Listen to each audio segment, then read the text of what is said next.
ಅಂತಿಮ BA ವಿದ್ಯಾರ್ಥಿನಿಯರೇ, ನನ್ನ ಹೆಸರು ಡಾಕ್ಟರ್ ಶ್ರೀನಿವಾಸ KN. ನನ್ನ ಸಹಪಾಠಿಗಳಂತ ಜಿಯಾವಲ ಸರ್ ಅವರು ಗೌರ್ಮೆಂಟ್ ಫಸ್ಟ್ ಗ್ರೇಡ್ ಕಾಲೇಜ್ ಮುಳಬಾಗಿಲಲ್ಲಿ ಅರ್ಥಶಾಸ್ತ್ರ ಸಹಾಯಕ ಪ್ರಾಧ್ಯಾಪಕರಾಗಿ ಕಾರ್ಯನಿರ್ವಹಿಸ್ತಾ ಇದ್ದೀವಿ.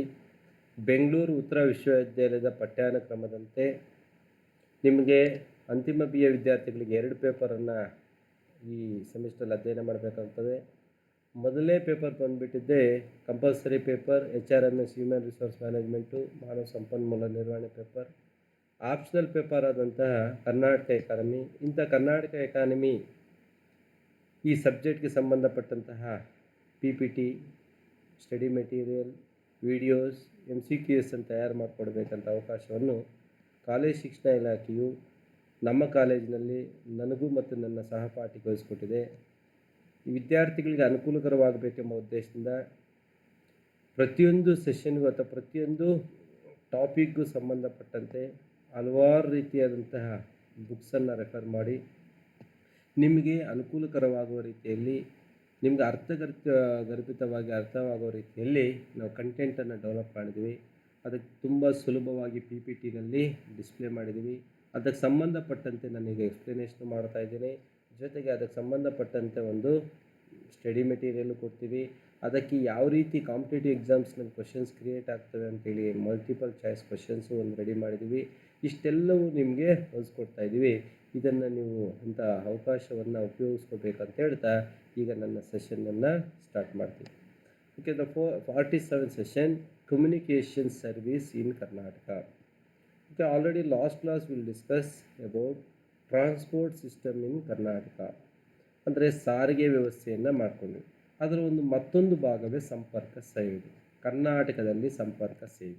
ಸಂಪರ್ಕ ಅಂದರೆ ಏನು? ಈಗ ಸಾರಿಗೆ ಅಂದರೆ ವ್ಯಕ್ತಿಗಳನ್ನು ಮತ್ತು ಸರಕುಗಳನ್ನು ಒಂದು ಪ್ರದೇಶದಿಂದ ಮತ್ತೊಂದು ಪ್ರದೇಶ ಸಾಗಿಸೋದನ್ನು ಸಾರಿಗೆ ಅಂತ ಕರಿತೀವಿ. ಅಂದರೆ ಸಂಪರ್ಕ ಅಂದರೆ ಏನು? ಸುದ್ದಿಗಳ ಪ್ರಸಾರ ಮತ್ತು ಸಾಗಾಟಕ್ಕೆ ಅತ್ಯವಶ್ಯಕವಾದದ್ದೇ ಈ ಸಂಪರ್ಕ. ಸುದ್ದಿಗಳನ್ನು ಒಂದು ಪ್ರದೇಶದಿಂದ ಮತ್ತೊಂದು ಪ್ರದೇಶಕ್ಕೆ ಏನು ಮಾಡ್ಕೊಳ್ಳೋದು, ಇದು ಸಾಗಾಟ ಮಾಡೋ ಒಂದು ವ್ಯವಸ್ಥೆ. ಸಾಫ್ಟ್ವೇರ್ ಇಂಜಿನಿಯರ್ ಅಂತ ಹಿಂಗೆ ಕರಿತೀವಿ. ಉದ್ಯಮ, ವ್ಯಾಪಾರ ಬೆಳವಣಿಗೆ ಸಂಪರ್ಕದ ವ್ಯವಸ್ಥೆ ಅತ್ಯಂತ ಪ್ರಮುಖ ಪಾತ್ರ ವಹಿಸುತ್ತದೆ. ಇತ್ತೀಚಿನ ದಿನಗಳಲ್ಲಂತೂ ಎಲ್ಲ ಕ್ಷೇತ್ರಗಳು ಸಹ ಸಂಪರ್ಕವಿಲ್ಲದೆ ಅಥವಾ ಸರ್ವಿಸ್ ಸೆಕ್ಟರ್ ಇಲ್ಲದೆ, ಕಮ್ಯುನಿಕೇಷನ್ ಸರ್ವಿಸ್ ಸೆಕ್ಟರ್ ಇಲ್ಲದೆ ಅಭಿವೃದ್ಧಿಯನ್ನು ಸಾಧಿಸೋದಕ್ಕೆ ಸಾಧ್ಯವಿಲ್ಲ. ಅದರಲ್ಲೂ ಕರ್ನಾಟಕವು ಬೆಂಗಳೂರು ಫಸ್ಟ್ ಪ್ಲೇಸಲ್ಲಿದೆ. ನಾನು ಆಲ್ರೆಡಿ ನಿಮ್ಗೆ ಲಾಸ್ಟ್ ಕ್ಲಾಸಲ್ಲಿ IT ಇನ್ಫಾರ್ಮೇಷನ್ ಟೆಕ್ನಾಲಜಿನ ತೋರಿಸಿದ್ದೀನಿ. ಈ ಸಂಪರ್ಕದ ಒಂದು ಭಾಗವೇ ಅದು ಕೂಡ, IT ಕೂಡ. ಈ ಸಂಪರ್ಕ ಸೇವೆ ಹೇಗಿದೆ ಅಂದರೆ ಆರ್ಥಿಕ ವ್ಯವಸ್ಥೆಯ ಎಲ್ಲ ವಲಯಗಳ ಅಭಿವೃದ್ಧಿಯಲ್ಲಿ ಪ್ರಮುಖ ಪಾತ್ರ ವಹಿಸುತ್ತದೆ. ಅದು ಪ್ರಾಥಮಿಕ ವಲಯ ಕೃಷಿ ಆಗಿರ್ಬೋದು, ದ್ವಿತೀಯ ವಲಯ ಕೈಗಾರಿಕೆ ಆಗಿರ್ಬೋದು, ತೃತೀಯ ವಲಯದಂಥ ಇವು ಇದ್ರ ಜೊತೆಗೆ ಸಂಬಂಧಪಟ್ಟಂಥ ಶಿಕ್ಷಣ, ಸಾರಿಗೆ ಮತ್ತು ಆರೋಗ್ಯ, ಎಲ್ಲ ಕ್ಷೇತ್ರಗಳ ಅಭಿವೃದ್ಧಿಯಲ್ಲಿ ಪ್ರಮುಖವಾಗಿ ಮಾರುಕಟ್ಟೆಗೆ ಸಂಬಂಧಪಟ್ಟಂಥ ಅಗತ್ಯ ಮಾಹಿತಿಗಳನ್ನು ಒದಗಿಸಿಕೊಳ್ಳೋದ್ರ ಮೂಲಕ ಜನರನ್ನು ಒಂದು ಕಡೆಯಿಂದ ಮತ್ತೊಂದು ಕಡೆಗೆ ಸೇರುವಂತೆ ಮತ್ತು ಸುದ್ದಿಯನ್ನು ಶೇರ್ ಮಾಡಿಕೊಳ್ಳೋದಕ್ಕೆ ಇದು ಅತ್ಯಂತ ಪ್ರಮುಖವಾದಂಥ ಪಾತ್ರ ವಹಿಸುತ್ತದೆ. ಅದರಿಂದಾಗಿ ಇದು ಸಂಪರ್ಕ ಏನಾಗಿದೆ ಅಂದರೆ ಮಾಧ್ಯಮವಾಗಿ ಅಭಿವೃದ್ಧಿಯ ಪ್ರಕ್ರಿಯೆ ಒಂದು ಅವಿಭಾಜ್ಯ ಕಾರ್ಯವಾಗಿ ಕಾರ್ಯನಿರ್ವಹಿಸ್ತಾ ಇದೆ. ನೋಡಿ, ಈ ಸಂಪರ್ಕ ಜಾಲವು ವ್ಯವಸ್ಥಿತವಾಗಿ ಹಲವಾರು ರೀತಿಯಲ್ಲಿ ನಾವು ನೋಡ್ಬೋದು. ಇತ್ತೀಚಿನ ದಿನಗಳಲ್ಲಿ ರಾಜ್ಯ ಅಲ್ಲದೆ, ದೇಶ ಅಲ್ಲದೆ, ಪ್ರಪಂಚದ ಎಲ್ಲ ರಾಷ್ಟ್ರಗಳು ಸಹ ಈ ಸಂಪರ್ಕ ಸೇವೆಯ ಮೂಲಕ ಅಭಿವೃದ್ಧಿಯನ್ನು ನೋಡಿ, ಸಂಪರ್ಕ ಸೇವೆ ಯಾವ ರೀತಿಯಲ್ಲಿ ಇದೆ ಎಂಬುದನ್ನು ನಾವು ತಿಳ್ಕೊಳ್ತಾ ಹೋದರೆ, ಸಂಪರ್ಕ ಸೇವೆ ಎಂಬುದು ಫಸ್ಟ್ ಪೋಸ್ಟ್ ಅಂಚೆ ಸೇವೆ, ನಂತರ ದೂರವಾಣಿ, ದೂರ ಸಂಪರ್ಕ, ರೇಡಿಯೋ, ದೂರದರ್ಶನ, ನಿಸ್ತಂತು ಸೇವೆ, wireless, fax, pager, mobile, internet ಮೊದಲಾದವುಗಳನ್ನು ಒಳಗೊಂಡಿದೆ. ಓಕೆ, ಸಂಪರ್ಕ ಸೇವೆಗಳು ಯಾವುವು ಅಂದರೆ ಇವನ್ನು ಬರೀಬೋದು, ನೀವು 2 ಮಾರ್ಕ್ಸ್ ಕೇಳ್ತಾರೆ. ಓಕೆ, ಎಕ್ಸ್ಪ್ಲೇನ್ ದಿ ಅಂಚೆ ಸೇವೆ, ದೂರವಾಣಿ, ದೂರ ಸಂಪರ್ಕ, ರೇಡಿಯೋ, ದೂರದರ್ಶನ, ನಿಸ್ತಂತು ಸೇವೆ, ಫ್ಯಾಕ್ಸ್, ಪೇಜರ್, ಮೊಬೈಲ್, ಇಂಟರ್ನೆಟ್ ಮೊದಲಾದವುಗಳನ್ನು ನಾವು ಕಾಣ್ಬೋದು. ಇವೆಲ್ಲವನ್ನು ನಾವೇನು ಕರಿತೀವಿ, ಸುದ್ದಿ ಪ್ರಸಾರದ ಮತ್ತು ಮಾಹಿತಿಯನ್ನು ಒದಗಿಸುವ ಮಾಧ್ಯಮಗಳು ಎಂದು ಕರಿತೀವಿ. ಓಕೆ, ಇವುಗಳ ಪಾತ್ರವಿಲ್ಲದೆ ಕರ್ನಾಟಕ ಅಭಿವೃದ್ಧಿ ಹೊಂದುತ್ತಿರುವಂತಹ ರಾಜ್ಯಗಳ ಅಭಿವೃದ್ಧಿಯಲ್ಲಿ ಪ್ರಮುಖ ಪಾತ್ರ ವಹಿಸ್ತಾ ಇದ್ದಾವೆ. ಅಂದರೆ ಇವುಗಳಿಲ್ಲದೆ ಕರ್ನಾಟಕದಂಥ ಅಭಿವೃದ್ಧಿ ರಾಜ್ಯಗಳು ಅಭಿವೃದ್ಧಿಯನ್ನು ಸಾಧಿಸೋದಕ್ಕೆ ಸಾಧ್ಯವಾಗ್ತಾ ಇಲ್ಲ. ಅದರಿಂದಾಗಿ ಈ ಸಂಪರ್ಕ ಸೇವೆಗಳು ಸಹ ಎಲ್ಲ ಕ್ಷೇತ್ರಗಳಿಗೆ ಅನುಕೂಲಕರವಾಗುವಂಥ ರೀತಿಯಲ್ಲಿ ಸೇವೆಯನ್ನು ಒದಗಿಸಿಕೊಡುವಂಥ ಒಂದು ಅಭಿವೃದ್ಧಿ ಪ್ರಕ್ರಿಯೆ ಮಾಧ್ಯಮವಾಗಿ ಕಾರ್ಯನಿರ್ವಹಿಸಿದೆ ಎಂದು ತಪ್ಪಾಗಲಾರದು. ಇಷ್ಟು ನಾನು ಈಗಾಗಲೇ ನಿಮಗೆ ತಿಳಿಸ್ಕೊಟ್ಟಂಥ ಜನರಲ್ ಇಂಟ್ರಡಕ್ಷನ್. ಓಕೆ, ನೆಕ್ಸ್ಟ್ ಈಗ relevant of the text book communication service in Karnataka. The introduction of this topic, the communication brings people together closer to each other. The communication is an important management functions closely associated with all other managerial functions. Communication is defined as transferring information to produce greater understanding. Okay, now understood what is mean by the communication. Communication is defined as transferring information to produce greater understanding. This is called what? Communication service. Okay, now in other meaning, other words, the communication is simply the act of transferring information from one place, person or group to another. This is called what? Communication service or communication. Okay, this is the introduction of the communication services in Karnataka. Okay, ಕರ್ನಾಟಕದ ಸಂಪರ್ಕ ಸೇವೆಗಳ ಪೀಠಿಕೆಯನ್ನು ತಿಳ್ಕೊಬೇಕಾದ್ರೆ ಸಂವಹನವು ಅಂದರೆ ಸಂಪರ್ಕ, communication ಅಂದರೆ ಸಂವಹನವು ಜನರನ್ನು ಸಂಘಟಿಸುತ್ತದೆ ಮತ್ತು ಒಬ್ಬರನ್ನು ಇನ್ನೊಬ್ಬರ ಸಮೀಪಕ್ಕೆ ತರುತ್ತದೆ. ಸಂಪರ್ಕವು ಬಹಳ ಪ್ರಮುಖವಾದ ನಿರ್ವಹಣಾ ಕಾರ್ಯಗಳನ್ನು ಇತರೆ ಎಲ್ಲ ನಿರ್ವಾಹಕ ಕಾರ್ಯಗಳೊಂದಿಗೆ ಸಂಯೋಜಿಸುತ್ತದೆ. ಮಾಹಿತಿಯನ್ನು ವರ್ಗಾಯಿಸುವ ಮೂಲಕ ಹೆಚ್ಚು ಅರ್ಥೈಸುವ ಸಾಧನವೇ ಸಂಪರ್ಕವಾಗಿದೆ ಎನ್ನಬಹುದು. ಇನ್ನೊಂದು ರೀತಿಯಲ್ಲಿ ಹೇಳುವುದಾದರೆ, ಸಂಪರ್ಕವು ಸರಳವಾಗಿ ಮಾಹಿತಿಯನ್ನು ಒಂದು ಸ್ಥಳ, ಒಬ್ಬ ವ್ಯಕ್ತಿ ಅಥವಾ ಒಂದು ಗುಂಪಿನಿಂದ ಮತ್ತೊಬ್ಬರಿಗೆ ವರ್ಗಾಯಿಸುವ ಕ್ರಿಯೆಗೆ ಸಂವಹನ ಅಥವಾ ಸಂಪರ್ಕ ಎಂದು ಕರೀತೀವಿ. 2 ಮಾರ್ಕ್ಸ್ ಕೇಳ್ತಾರೆ. ಸಂವಹನ ಅಥವಾ ಸಂಪರ್ಕ ಅಂದರೆ ಏನಂದರೆ, ಇದು ಮಾಹಿತಿಯನ್ನು ಒಂದು ಸ್ಥಳ, ಒಬ್ಬ ವ್ಯಕ್ತಿ ಅಥವಾ ಒಂದು ಗುಂಪಿನಿಂದ ಮತ್ತೊಬ್ಬರಿಗೆ ವರ್ಗಾಯಿಸುವ ಕ್ರಿಯೆ. ಉದಾಹರಣೆಗೆ ನೋಡಿ, ಫಾರ್ ಎಕ್ಸಾಂಪಲ್ ಈಗ ಇಂಟರ್ನೆಟ್ ತಗೊಳ್ಳೋಣ. ನಾನು ಆನ್ಲೈನ್ ಕ್ಲಾಸಲ್ಲಿ ಮಾಡ್ತಾಯಿದ್ದೀನಿ. ಒಂದು ಸ್ಥಳದಿಂದ ಒಬ್ಬ ವ್ಯಕ್ತಿಗಾದರೂ ಕೊಡ್ಬೋದು ಅಥವಾ ಇಡೀ ಗುಂಪು ವ್ಯವಸ್ಥೆಗೆ ಇದನ್ನು ವರ್ಗಾಯಿಸುವಂಥ ಯಾವುದು ವರ್ಗಾಯಿಸ್ತಾ ಇದೆ ಅಂದರೆ ದಿಸ್ ಈಸ್ ಎ ಕಮ್ಯುನಿಕೇಷನ್. ಇದು ಸಂವಹನವು ಇದಿಲ್ಲ ಅಂದಿದ್ರೆ ಈಗ ನಿಮ್ಗೆ ಆನ್ಲೈನ್ ಕ್ಲಾಸಸ್ ಇಲ್ಲ.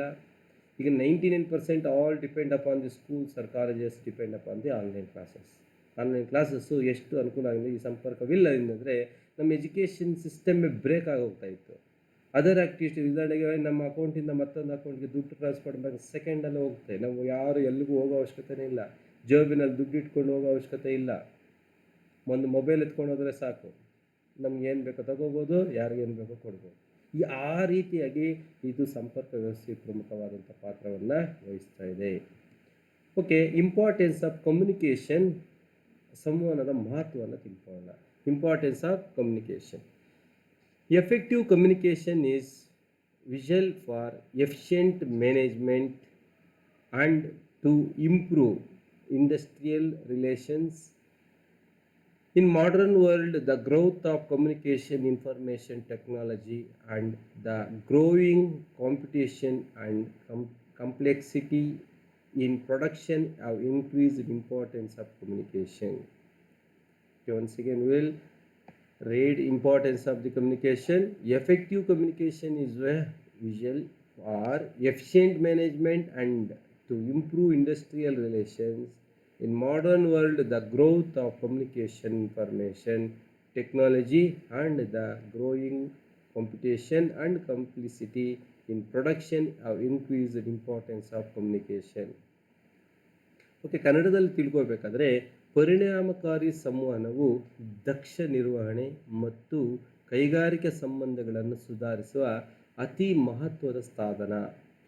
ಅದರಲ್ಲೂ ಆಧುನಿಕ ಪ್ರಪಂಚದಲ್ಲಿ ದೂರ ಸಂಪರ್ಕ, ಮಾಹಿತಿ ತಂತ್ರಜ್ಞಾನದ ಬೆಳವಣಿಗೆ ಮತ್ತು ಬೆಳೆಯುತ್ತಿರುವ ಸ್ಪರ್ಧೆ ಮತ್ತು ಜಟಿಲವಾದ ಉತ್ಪಾದನಾ ಕ್ಷೇತ್ರವು ಸಂವಹನದ ಪ್ರಾಮುಖ್ಯತೆಯನ್ನು ಹೆಚ್ಚಿಸಿದೆ. ಅಂದರೆ ಇತ್ತೀಚಿನ ದಿನಗಳಲ್ಲಿ ವರ್ಲ್ಡ್ ಏನಾಗ್ತಾ ಇದೆ ಅಂದರೆ the world is A village ಅಂತ ಕರಿತೀವಿ. ಅಂದರೆ ಪ್ರಪಂಚದಲ್ಲಿ ಎಲ್ಲೇ ಇರಲಿ ಆ ವ್ಯಕ್ತಿ ಜೊತೆ ನಾವು ದೂರ ಸಂಪರ್ಕದ ಮಾಹಿತಿಯನ್ನು ಹಂಚ್ಕೊಳ್ತೀವಿ, ಮತ್ತು ಈ ಆನ್ಲೈನ್ ಮೂಲಕ ಮಾಹಿತಿ ಹಂಚ್ಕೊಳ್ತೀವಿ.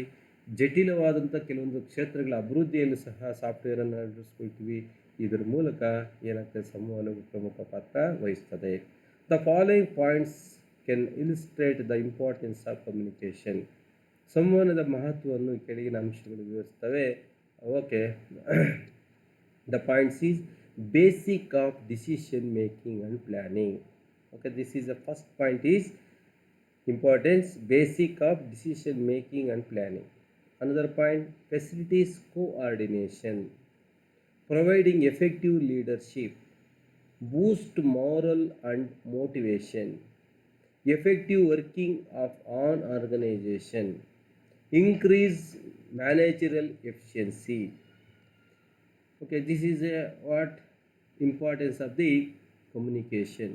ಅಂದರೆ ಸಂವಹನದ ಮಹತ್ವವು ಈ ಕೆಳಗಿನ ಅಂಶಗಳು ವಿವರಿಸ್ತವೆ. ಕರ್ನಾಟಕದ ಆರ್ಥಿಕ ವ್ಯವಸ್ಥೆಯಲ್ಲಿ ಸಂವಹನಗಳು ಯಾವ ರೀತಿ ಪ್ರಮುಖ ಪಾತ್ರ ವಹಿಸುತ್ತೆ ಅಂದರೆ, ಯಾವುದೇ ಒಂದು ಕ್ಷೇತ್ರದಲ್ಲಿ ಯೋಜನೆ ಮತ್ತು ಅದಕ್ಕೆ ಸಂಬಂಧಪಟ್ಟಂತೆ ಯೋಜನೆಗಳನ್ನು ಅನುಷ್ಠಾನ ಮಾಡೋದಕ್ಕೋಸ್ಕರ ನಿರ್ಣಯವನ್ನು ಕೈಗೊಳ್ಳುವುದರಲ್ಲಿ ಈ ಸಂವಹನವು ಅತ್ಯಂತ ಪ್ರಮುಖ ಪಾತ್ರ ವಹಿಸುತ್ತದೆ. ನೋಡಿ, ಯಾವ ಯೋಜನೆಯನ್ನು ಮಾಡಬೇಕು, ಆ ಯೋಜನೆ ಸರಿ ಇದೆಯೇ, ಸರಿ ಇಲ್ಲವೇ, ಆ ಯೋಜನೆಗೆ ಪೂರಕವಾದಂತಹ ಅಂಶಗಳೇನು, ಎಲ್ಲವನ್ನೂ ಸಹ ಡಿಸಿಷನ್ ಮಾಡ್ಕೊಳ್ಳೋದಕ್ಕೆ ಇದು ಸಹಾಯ ಮಾಡುತ್ತೆ. ಯಾವುದು? ಸಂವಹನ. ಓಕೆ. ಎರಡನೇ ಪಾಯಿಂಟ್, ಹೊಂದಾಣಿಕೆಗೆ ಅನುಕೂಲವಾಗುತ್ತದೆ. ನೆಕ್ಸ್ಟ್ ಪಾಯಿಂಟ್, ಪರಿಣಾಮಕಾರಿ ನಾಯಕತ್ವ ವಹಿಸಬಹುದು. ಅಂದರೆ ಯಾವುದೇ ಒಂದು ಕ್ಷೇತ್ರ ಅಥವಾ ಅಭಿವೃದ್ಧಿಯನ್ನು ಸಾಧಿಸಬೇಕಾದರೆ ಅಥವಾ ಒಂದು ಉದ್ಯಮ ಬೆಳವಣಿಗೆಯನ್ನು ಮಾಡಬೇಕಾದರೆ ಅದಕ್ಕೆ ಸಂಬಂಧಪಟ್ಟಂತೆ ಅನೇಕ ರೀತಿಯಂಥ ಎಫೆಕ್ಟಿವ್ ಮ್ಯಾಟ್ರನ್ನ ಕಲೆಕ್ಟ್ ಮಾಡಿಕೊಂಡು ಆ ಎಫೆಕ್ಟಿವ್ ಮ್ಯಾಟ್ರ್ ಮೂಲಕ ಅದನ್ನು ಅನುಷ್ಠಾನಕ್ಕೆ ತರ್ಕೊಳ್ಳೋದ್ರಲ್ಲಿ ಈ ಸಂವಹನಗಳು ಪ್ರಮುಖ ಪಾತ್ರ ವಹಿಸುತ್ತೆ. ಅಂದರೆ ಈಗ ಫಾರ್ ಎಕ್ಸಾಂಪಲ್ ನನಗೆ ಯಾವುದೋ ಒಂದು ಮ್ಯಾಟ್ರ್ ಸಿಗಲಿಲ್ಲ, ಇದ್ರ ಬಗ್ಗೆನೇ ಸಿಗಲಿಲ್ಲ ಅಂದ್ಕೊಳ್ಳಿ, ಕಮ್ಯುನಿಕೇಷನ್. ಗೋ ಟು ಗೂಗಲ್ಗೆ ಹೋಗ್ತೀನಿ, search the communication, importance of the communication ಅಂತ ಹೊಡಿತೀನಿ.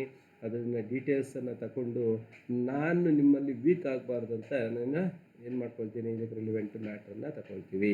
ಇದು ಎಲ್ಪ್ ಆಗುತ್ತೆ. ಯಾವುದು? ಸಂವಹನ. ಸಂವಹನನೇ ಇಲ್ಲ ಅಂದಿದ್ರೆ, ಕಮ್ಯುನಿಕೇಷನೇ ಇಲ್ಲ ಅಂದಿದ್ರೆ ನಾವು ಫೈಲೂರ್ ಆಗಬೇಕಾಗುತ್ತೆ. ಓಕೆ. ನೆಕ್ಸ್ಟ್, ನೈತಿಕತೆ ಮತ್ತು ಪ್ರೇರಣೆಯನ್ನು ಉತ್ತೇಜಿಸಲು ಸಹಾಯಕವಾಗ್ತದೆ. ಯಾವುದೇ ಒಂದು ಕ್ಷೇತ್ರದಲ್ಲಿ ಅಭಿವೃದ್ಧಿಯನ್ನು ಸಾಧಿಸಬೇಕಾದರೆ ಸಂವಹನ ಅಥವಾ ಕಮ್ಯುನಿಕೇಷನ್ ಎಂಬುದು ನೈತಿಕತೆ ಮತ್ತು ನಮ್ಮಲ್ಲಿ ಪ್ರೇರಣೆಯನ್ನು ಉತ್ತೇಜನ ಮಾಡ್ತದೆ. ಈಗ ಯಾವ ಮಾಡಬೇಕು, ಯಾವ ರೀತಿ ಮಾಡಬೇಕು, ಎಲ್ಲಿ ಸೋರ್ಸ್ ಸಿಗುತ್ತೆ, ಯಾವ ರೀತಿ ಅದನ್ನು ಯುಟಿಲೈಸ್ ಮಾಡ್ಕೋಬೇಕು ಎಂಬುದನ್ನು ನಾವು ಅದನ್ನು ಇನ್ಕ್ಲೂಡ್ ಮಾಡ್ಕೊಳ್ಳೋದಕ್ಕೆ ಇದು ಸಹಾಯಕವಾಗ್ತದೆ. ಯಾವುದು? ಸಂವಹನ, ಕಮ್ಯುನಿಕೇಷನ್. ನೆಕ್ಸ್ಟ್ ಪಾಯಿಂಟ್, ಸಂಸ್ಥೆಗಳು ಪರಿಣಾಮಕಾರಿ ಕೆಲಸ ನಿರ್ವಹಣೆ ಮಾಡೋದರಲ್ಲೂ ಸಹ ಸಂವಹನ ಅತ್ಯಂತ ಪ್ರಮುಖವಾದಂಥ ಪಾತ್ರ ವಹಿಸ್ತದೆ. ಅಂದರೆ ಪ್ರತಿಯೊಂದು ಉದ್ಯಮ ತನ್ನ ಉದ್ಯಮಕ್ಕೆ ಸಂಬಂಧಪಟ್ಟಂತೆ ಏನೇನು ಚಟುವಟಿಕೆಗಳು ಮಾಡಬೇಕು, ಯಾವ ರೀತಿ ಆದಾಯವನ್ನು ಸೃಷ್ಟಿ ಮಾಡ್ಕೋಬೇಕು, ಯಾವ ರೀತಿ ಲೆಕ್ಕಾಚಾರಗಳು ಮಾಡ್ಕೋಬೇಕು, ಯಾವ ರೀತಿ ಕೆಲಸ ಕಾರ್ಯಗಳನ್ನು ರೂಪಿಸಿಕೊಂಡು ಅವುಗಳನ್ನು ಅನುಷ್ಠಾನಕ್ಕೆ ತರಬೇಕು ಎಂಬುದಾಗಿ ಎಫೆಕ್ಟಿವ್ ಆಗಿ ಆರ್ಗನೈಸ್ ಮಾಡೋದರಲ್ಲೂ ಸಹ ಸಂವಹನಗಳು ಅತ್ಯಂತ ಪ್ರಮುಖವಾದಂಥ ಪಾತ್ರವನ್ನು ವಹಿಸ್ತವೆ. ನೆಕ್ಸ್ಟು, ನಿರ್ವಹಣಾ ದಕ್ಷತೆಯ ಹೆಚ್ಚಳ. ಅಂದರೆ ಮ್ಯಾನೇಜ್ ಮಾಡೋದ್ರಲ್ಲೂ ಸಹ ಸಂವಹನವು ಅತ್ಯಂತ ಎಫಿಷಿಯನ್ಸಿಯಾಗಿ ಕಾರ್ಯವನ್ನು ನಿವೃತ್ತಿ ಮಾಡ್ಬೋದಕ್ಕೆ ಸಾಧ್ಯ. ಮಾಡಿಲ್ಲ, ಈಗ ಒಂದು ಫೋನ್ ಮಾಡ್ತೀವಿ, ಸರ್ ನನಗೆ ಈ ರೀತಿ ಡೌಟ್ ಇದೆ ಸರ್, ಇದನ್ನೇನು ಮಾಡೋದು? ಓಕೆ, ಇಮ್ಮಿಡಿಯೇಟಾಗಿ ನಮ್ಗೆ ರಿಯಾಕ್ಷನ್ ಬರುತ್ತೆ. ಓಕೆ ಸರ್, ನಮ್ಗೆ ದುಡ್ಡು ಬೇಕು ಸರ್, ಏನು ಮಾಡೋದು? ಇಮ್ಮಿಡಿಯೇಟಾಗಿ ನಾವು ಅಕೌಂಟ್ಗೆ ಹಾಕ್ತೀವಿ ಅಂತ ಹೇಳ್ತಾರೆ. ಅಂದರೆ ಪ್ರತಿಯೊಂದು ಏನಾಗ್ತಾಯಿದೆ ಅಂದರೆ ಈ ಮ್ಯಾನೇಜ್ ಮಾಡ್ಕೊಳ್ಳೋದ್ರಲ್ಲಿ, ಎಫಿಷಿಯನ್ಸಿಯಾಗಿ ಕೆಲಸ ಮಾಡ್ಕೊಳ್ಳೋದ್ರಲ್ಲಿ ಸಂವಹನಗಳು ಪ್ರಮುಖವಾದಂಥ ಪಾತ್ರವನ್ನು ವಹಿಸ್ತವೆ. ಇಷ್ಟು ಏನು ಅದರ ಮಹತ್ವವನ್ನು ನಾವು ತಿಳ್ಕೊಬೋದು. ಯಾವುದು? ಸಂವಹನ ಅಂದರೆ ಸಂವಹನದ ಮಹತ್ವ. ನೆಕ್ಸ್ಟು, ಈ ಸಂವಹನದ ಕೆಲವೊಂದು ವಿಧಗಳನ್ನು ನೋಡೋಣ. ಕಮ್ಯುನಿಕೇಷನ್ ಸರ್ವಿಸಸ್ ಇನ್ ಕರ್ನಾಟಕದಲ್ಲಿ ಸಂಪರ್ಕ ಸೇವೆಗಳು ಈ ಕೆಳಗೆ ನೋಡ್ಕೊಂಡು ನಾವು following are the communication services ಇನ್ ಕರ್ನಾಟಕದಲ್ಲಿರುವ ಕೆಲವೊಂದು ಸಂಪರ್ಕ ಸೇವೆಗಳನ್ನು ಕೆಳಗಿನ ಪೋಸ್ಟಲ್ ಸರ್ವಿಸ್, ಅಂಚೆ ಸೇವೆಗಳು, ತಂತಿ ಸಮಾಚಾರ ವ್ಯವಸ್ಥೆ, ದೂರ ಸಂಪರ್ಕ ವ್ಯವಸ್ಥೆ, ಆಕಾಶವಾಣಿ ವ್ಯವಸ್ಥೆ, ದೂರದರ್ಶನ. ನೋಡಿ, ಇವನ್ನೆಲ್ಲವನ್ನು ನೋಡ್ಬೋದು. ನಿಮ್ಮ ಟೆಕ್ಸ್ಟ್ ಬುಕ್ನಲ್ಲಿ ಇದಕ್ಕೆ ಸಂಬಂಧಪಟ್ಟಂತೆ ಡೀಟೇಲ್ ಆಗಿದೆ. ಅಂದರೆ ಅಂಚೆ ಸರ್ವಿಸ್, ಪೋಸ್ಟಲ್ ಸರ್ವಿಸ್ ಯಾವಾಗ ಸ್ಥಾಪನೆ ಆಯಿತು, ಪೋಸ್ಟಲ್ ಸರ್ವಿಸ್ ಏನೇನು ಮಾಡುತ್ತೆ, ಅದರ ಅನುಕೂಲಗಳೇನು, ಅದರ ಯಾವ ರೀತಿ ಆರ್ಥಿಕ ವ್ಯವಸ್ಥೆಯಲ್ಲಿ ಪ್ರಮುಖ ಪಾತ್ರ ವಹಿಸುತ್ತೆ, ಇವೆಲ್ಲವನ್ನು ತಿಳ್ಕೊಳ್ಳೋದಕ್ಕೆ ಸಾಧ್ಯ ಆಗುತ್ತೆ. ನಂತರ ಟೆಲಿಗ್ರಾಫ್, ತಂತಿ ಸಮಾಚಾರ ವ್ಯವಸ್ಥೆ ಬಗ್ಗೆಯೂ ಡೀಟೇಲ್ ಆಗಿದೆ. ಮತ್ತು ದೂರ ಸಂಪರ್ಕ, ಟೆಲಿ ಕಮ್ಯುನಿಕೇಷನ್, ಫೋನ್, ಇದ್ರ ಮೂಲಕ ನಿಮಗೆ ಸಂಬಂಧಪಟ್ಟಂತೆ ಎಲ್ಲ ಡೀಟೇಲ್ಸ್ ನಿಮಗೆ ಸಿಗುತ್ತೆ. ನಂತರ ಆಲ್ ಇಂಡಿಯಾ ರೇಡಿಯೋ, ಆಕಾಶವಾಣಿ ಯಾವಾಗ ಸ್ಟಾರ್ಟ್ ಆಯಿತು, ಆಕಾಶವಾಣಿಯಿಂದ ಏನು ಪ್ರಯೋಜನಗಳಿದ್ದಾವೆ, ಆಕಾಶವಾಣಿ ಯಾವ ರೀತಿ ಈ ಸಂಪರ್ಕ ಮಾಧ್ಯಮವಾಗಿ ಕಾರ್ಯನಿರ್ವಹಿಸುತ್ತೆ ಎಂಬುದಾಗಿ ತಿಳ್ಕೊಬೋದು. ನಂತರ ಟೆಲಿವಿಷನ್ ಬಗ್ಗೆನೂ ದೂರದರ್ಶನ ಅಂದರೆ ದೂರದರ್ಶನ ವ್ಯಕ್ತಿಗಳಿಗೆ ಯಾವ ರೀತಿ ಮಾಹಿತಿಯನ್ನು ಒದಗಿಸ್ಕೊಡೋದ್ರಲ್ಲಿ ಪ್ರಮುಖ ಪಾತ್ರ ವಹಿಸುತ್ತೆ. ಮಾರುಕಟ್ಟೆ ವಿಚಾರ ಆಗ್ಬೋದು, ಮತ್ತು ಯಾವುದೇ ಒಂದು ವಿಚಾರಗಳಿಗೆ ಸಂಬಂಧಪಟ್ಟಂತೆ, ಮನೋರಂಜನೆ ವಿಚಾರಗಳಿಗೆ ಸಂಬಂಧಪಟ್ಟಂತೆ ಎಲ್ಲ ಮಾಹಿತಿಯನ್ನು ಒದಗಿಸ್ಕೊಡೋದ್ರಲ್ಲೂ ಸಹ ದೂರದರ್ಶನಗಳು ಪ್ರಮುಖ ಪಾತ್ರ. ಒಟ್ಟಾರೆಯಾಗಿ ಕರ್ನಾಟಕದಲ್ಲಿ ಹಲವಾರು ಸಂಪರ್ಕ ಸೇವೆಗಳಿದ್ದು, ಈ ಎಲ್ಲ ಸಂಪರ್ಕ ಸೇವೆಗಳು ಸಹ ಕರ್ನಾಟಕದ ಆರ್ಥಿಕ ವ್ಯವಸ್ಥೆಯ ಅಭಿವೃದ್ಧಿಯಲ್ಲಿ ಪೂರಕವಾಗಿ ಕಾರ್ಯವನ್ನು ನಿರ್ವಹಿಸ್ತಾ ಇದ್ದೇವೆ ಎಂದರೆ ತಪ್ಪಾಗಲಾರದು. ಇಷ್ಟು ಸಂಪರ್ಕ ಕಮ್ಯುನಿಕೇಷನ್ ಸರ್ವಿಸ್ ಇನ್ ಕರ್ನಾಟಕವನ್ನು ನಾವು ಅಧ್ಯಯನ ಮಾಡ್ಬೋದು. ವಿದ್ಯಾರ್ಥಿಗಳೇ, ಇಷ್ಟು ನಿಮ್ಮ 47ನೇ ಸೆಷನ್ನ ಕರ್ನಾಟಕದಲ್ಲಿ ಸಂಪರ್ಕ ಸೇವೆಗಳು ಯಾವ ರೀತಿ ಇದ್ದವು, ಅವುಗಳ ಸೇವೆಗಳು ಯಾವುವು, ಆ ಸೇವೆಗಳು ಆರ್ಥಿಕ ವ್ಯವಸ್ಥೆಯಲ್ಲಿ ಹೇಗೆ ಪ್ರಮುಖ ಪಾತ್ರ, ಕರ್ನಾಟಕದ ಆರ್ಥಿಕ ವ್ಯವಸ್ಥೆಯಲ್ಲಿ ಪ್ರಮುಖ ಪಾತ್ರ ವಹಿಸ್ತಾ ಇದೆ ಎಂಬುದನ್ನು ನಾವು ತಿಳ್ಕೊಂಡ್ವಿ. ಓಕೆ, ನೆಕ್ಸ್ಟ್ ಕ್ಲಾಸು ನಾವು ಕಂಟಿನ್ಯೂ ಮಾಡೋಣ. Thank you.